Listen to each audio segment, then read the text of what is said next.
Hi, my name is John Pickett, and I am the director of the Elon Academy at Elon University, and I'm thrilled to be under consideration to be the next assistant director of the Thrive Hub at UNC Chapel Hill. In my role here at Elon University, I've supervised many professional staff members, so this Jordan scenario is familiar to me. It seems that Jordan has received some feedback and has not taken it to heart.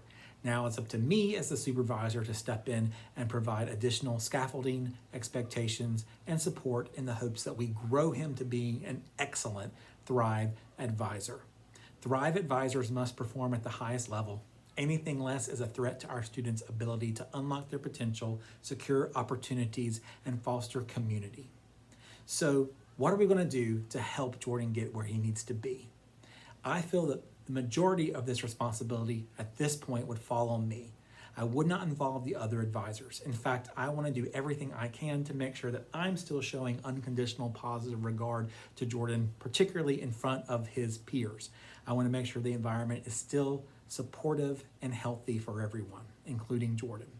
The one team member that I would involve would be my supervisor. I would want to make sure that I am including their feedback and that I'm also keeping them up to date on what is hopefully progress in the right direction from Jordan. I would want to meet with Jordan one-on-one. Jordan is saying that he is doing his best and has expressed that there are some life circumstances that may be limiting what his best can be. I truly believe that most employees do come doing their best and that sometimes life circumstances do dictate what that best can be.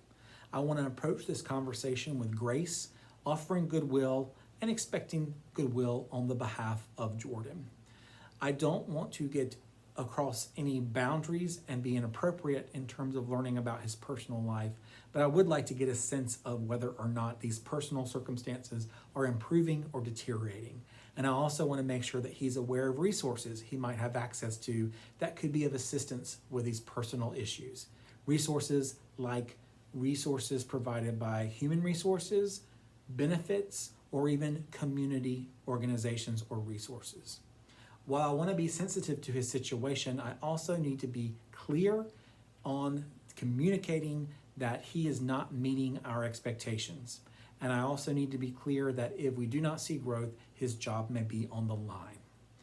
I will want to ask him to rank himself on a scale of 1 to 10, with 1 being at the lowest level of performance and 10 being the highest. I want him to then give 5 verbal examples to support wherever he has ranked himself.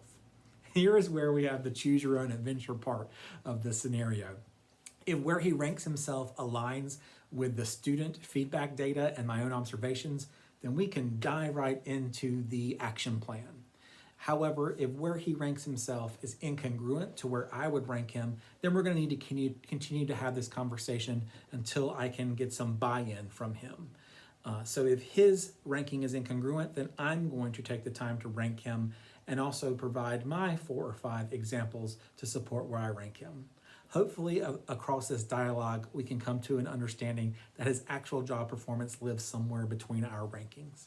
From that point, we can go into the action plan design. I want us to co-construct goals that are specific, measurable, achievable, relevant, and time-bound, and I will want us to meet at least once a week to monitor the progress on meeting these goals. I also want to take the time to sit down and hear his perspective on what is happening. For instance, in this situation where he's viewed as not being participatory or attentive, I want to see what his take on that is. Maybe there's something going on that I'm completely oblivious to that I can rectify just by acknowledging the situation and asking for his perspective. I also want to acknowledge the positive aspects that he brings to his work. There have to be some things that Jordan is doing well. I want to acknowledge that, I want to reward that, and I want to use a strength-based approach to build upon what he's doing well and make sure that that is a part of this conversation as well. I'd like to set Jordan up to observe some folks who are doing excellent student advising, whether that's on our campus or with some of our partner campuses. I want him to record what he sees, reflect on it, and come back to me where we can debrief in the hopes that he can start to model what he is seeing. Thank you so much for the opportunity to talk to you about how I would handle this situation, and I look forward to further discussion. Thank you.